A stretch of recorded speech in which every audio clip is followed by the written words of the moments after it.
Now we have a 360 exclusive. We've been waiting for this now.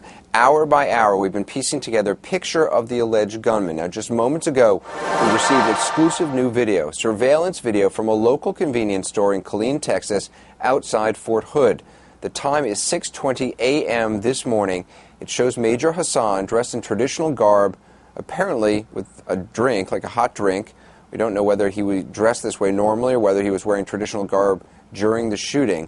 CNN producer Tracy Sabo helped obtain this video. She joins us now on the phone. Tracy, how do we know this is Major Hassan? Well, Anderson, I spoke with the convenience store owner for several hours during the course of this evening, and through that time he explained to me that this was a regular customer of his. He knew him by first name. They spoke every so often when he would come in, depending on how busy he was. He called him Nadal. He also knew him by Major Hassan because some days when he came by in the mornings, he actually would be wearing his military fatigues, and those fatigues also had his name written on the pocket. He would sometimes come in a traditional robe, such as what you're seeing now. He also had been coming in at times in some medical, what we would traditionally call scrubs, some medical fashion. He also would come in at times dressed in his military fatigue. So it was kind of a combination, but typically always between 6 and 7 a.m. Central Time in the morning.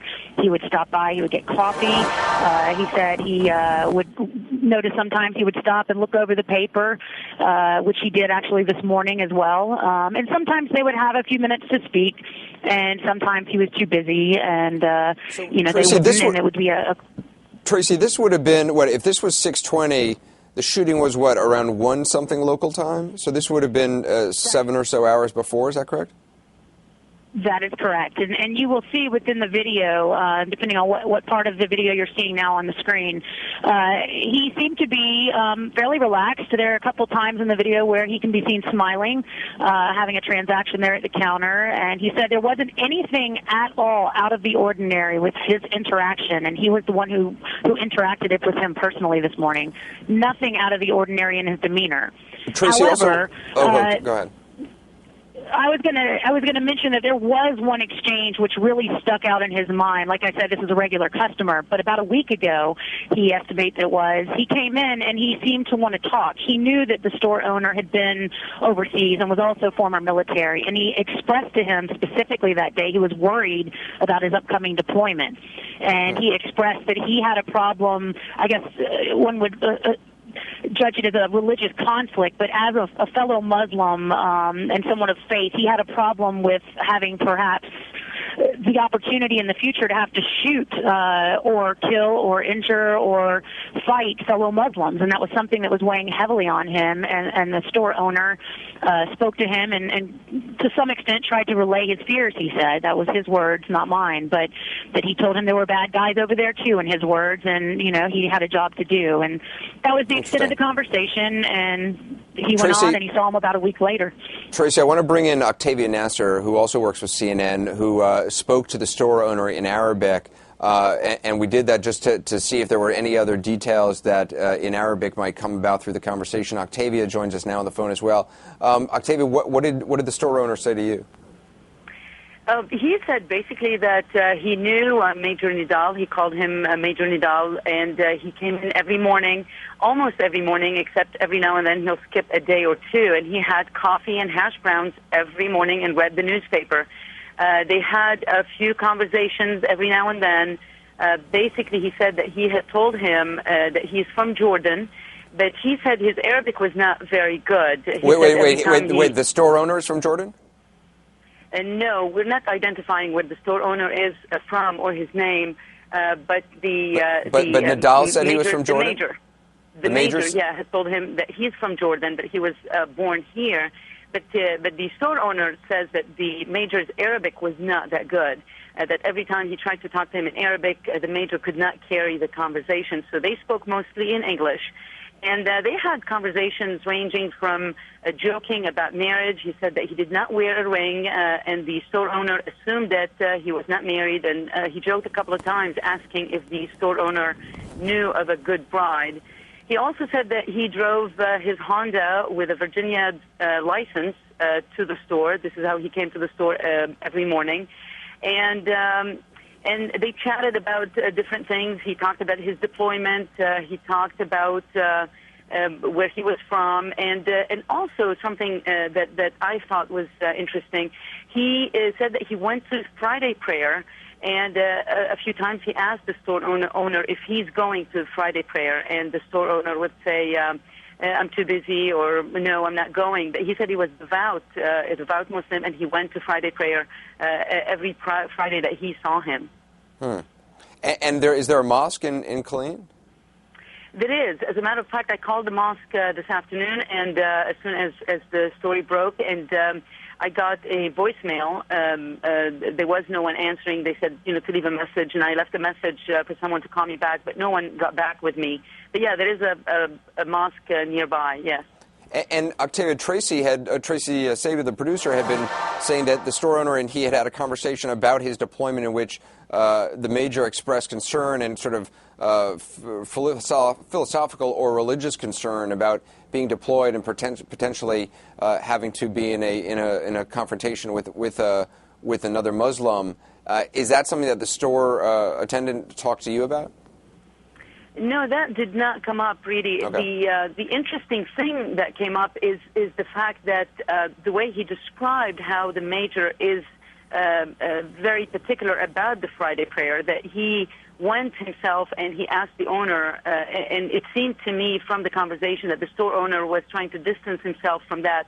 That's why he explained to me that he always gave excuses.